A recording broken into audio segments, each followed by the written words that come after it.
A sharp warning from Moscow is reigniting debate over Europe's role in the Ukraine war. Former Russian President Dmitry Medvedev says Europe is being run by a gang of lunatics, arguing the continent's political class has driven itself into crisis under the banner of moral leadership.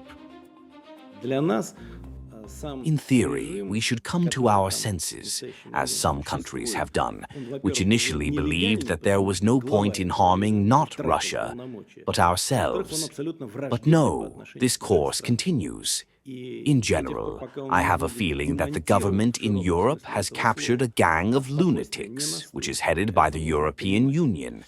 Now it is a gang of madmen, either completely inadequate and incompetent, including those who are responsible for international affairs and the leadership of the European Union, or those who harm their own countries which have put them there.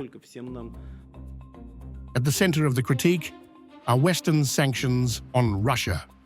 Sold as a precision weapon, they instead slammed Europe's own economy.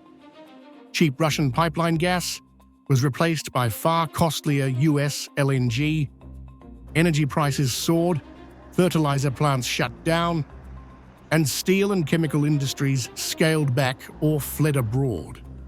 Germany, Europe's industrial backbone, slid into structural decline.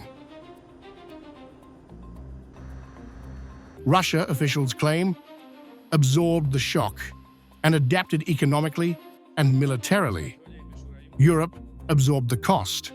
Critics argue the outcome was baked into the policy. They say Europe ignored an alternative path, a post-Cold War security order based on mutual guarantees and indivisible security. Moscow says it repeatedly proposed engagement over encirclement. Europe chose NATO expansion as doctrine, outsourced its security to Washington, and dismissed Russian red lines.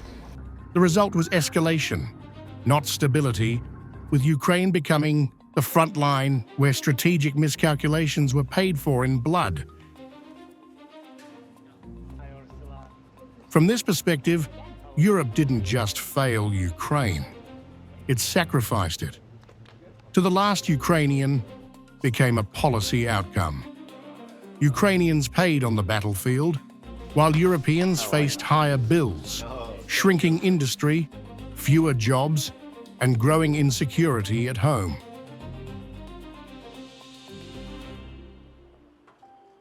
Medvedev has now questioned Ukraine's political legitimacy, saying Russia's recognition of future elections will depend on circumstances, and calling the Kyiv regime illegitimate.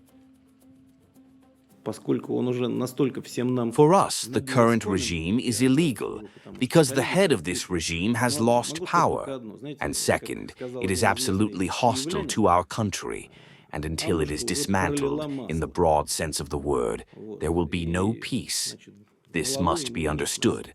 But this does not mean that the state must end. Naturally, it will be preserved in some form. In what form, I repeat, I do not know. В качестве легальных